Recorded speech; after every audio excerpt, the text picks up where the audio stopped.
Welcome back here to Wake Up Call with Dan Tortora on WakeUpCallDT.com, your one-stop sports shop, the free Wake Up Call DT app, and of course YouTube.com/WakeUpCallDT, the Wake Up Call DT YouTube channel. We are live from Carvel DeWitt, 4322 East Genesee Street in DeWitt, New York, the longest-standing Carvel franchise in America, and the home and the only place you can get the Wake Up Call Sunday soft serve vanilla, chocolate, or a twist, topped off with cookie dough pieces and caramel, whipped cream, and a cherry if you'd like. Very happy and appreciative to everyone over the last 3 years that's tried the sundae. Make sure you come in and get it now. Here with me at Carvel, Pearl, Washington, Syracuse Orange men's basketball greats. Part of Syracuse when they used to be the Orange men, when it used to be divided, and Orange men, Orange women. And it was okay 2003 after the championship was won. The name got changed to encompass everyone of the Syracuse Orange.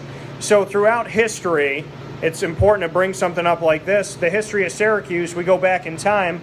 Well, the NCAA decided to go back in time pretty darn far. And they kept reaching back farther and farther and farther. It took a very long time to go through their investigation. You and I were together on that fateful Friday morning when everything came out about the NCAA and Syracuse, and we were sitting there having lunch and talking about it. When you look back on Syracuse's punishment now that you and I have had time to talk about it, you've had time to sit down with it and think about it, how bad is this punishment, and have you ever seen anything worse outside of SMU getting the death penalty back a few years ago? Well, I just think that I feel bad for Boeheim. And when they was talking about how Boeheim didn't do the things that he needed to do as a coach or a CEO of a company, then I knew that that's what they were going to do. They were going to try to get Boeheim. And I just think that, sometimes you got to be accountable for what you do.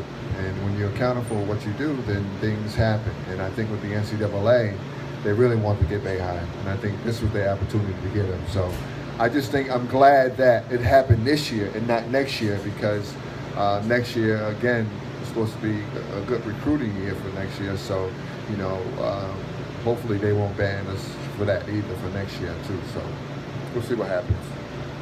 12 scholarships over 4 years, to me, that's as close to the death penalty as you can get.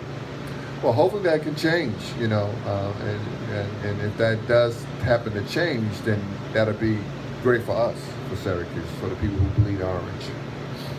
When you look at Joe Paterno and everything at Penn State, took a bunch of wins away from him, took scholarships away, they appealed it, went up against it. Eventually those wins came back. Some of those scholarships came back as a little more lenient. Do you believe that the best thing for Syracuse to do would be to appeal in hopes that at least 12 scholarships will get shortened to a little less, and then Boeheim at least get some of those wins back? Because 108 is, it's the difference between being close to 1,000 and about halfway to 900. Well, I just think that Boeheim is trying to get his 1,000 wins, and I think when you take away 108 of his games, it puts him so far back, and I think that's not something he wants to do. But you always got to appeal anything that NCAA, as far as if they're coming down on you. So I just think that, Boeheim will probably get a lot of those games back.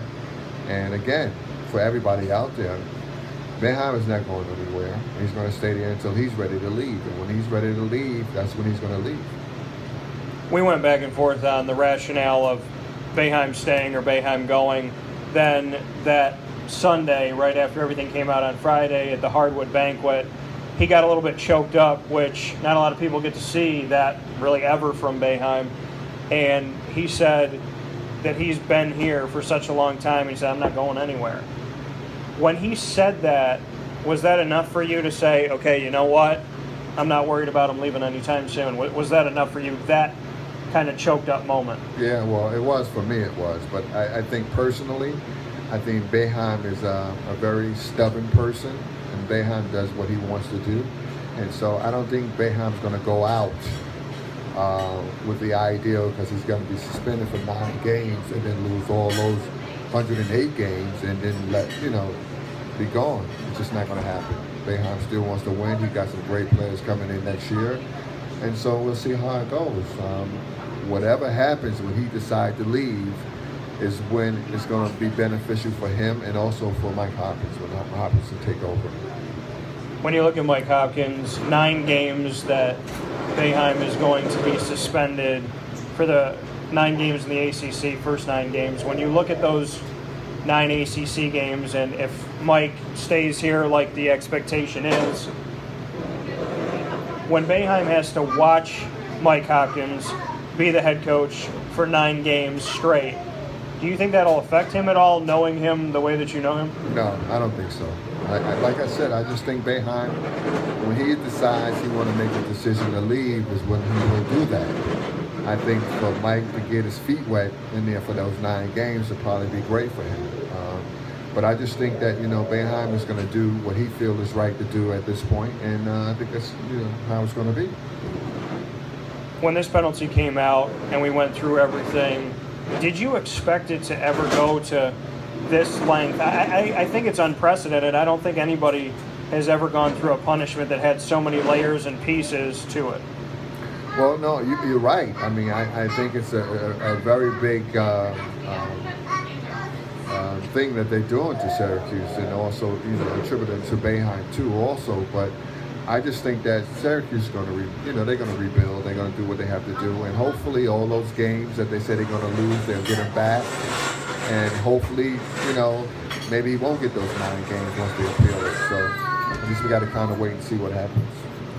As a former Syracuse player and obviously a Syracuse fan, how do you look forward to the next 4 years? What's going through your mind, knowing that if at least some of these penalties stick around, if not the majority of them or all of them, how do you kind of view the next 4 years?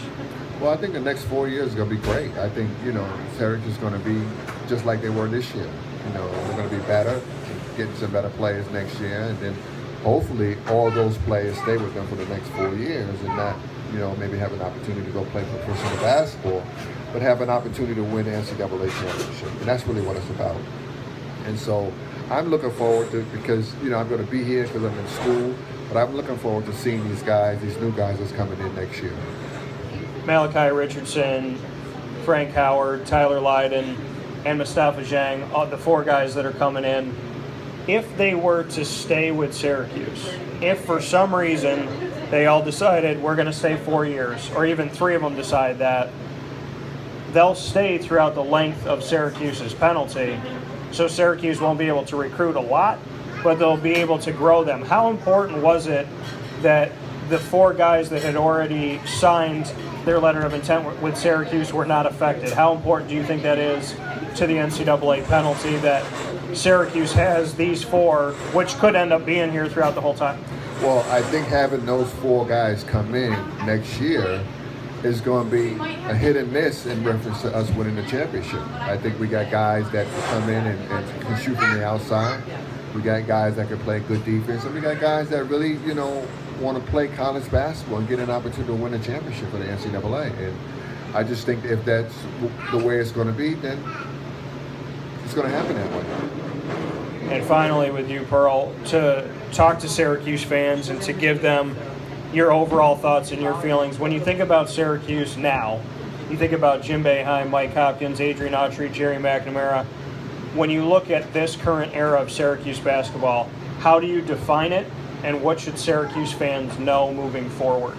Well, I think Syracuse fans need to understand that I think now with the NCAA, they really got down on Boeheim, and they putting all these stipulations on Boeheim now. But I'm going to tell you this now, Boeheim is not going nowhere.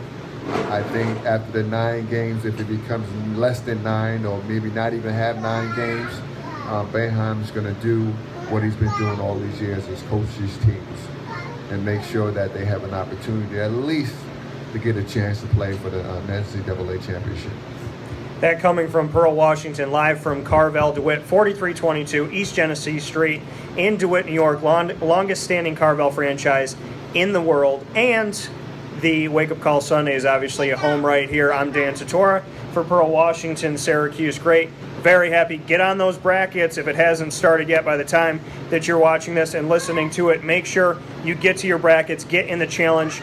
The record was to get 45 people involved.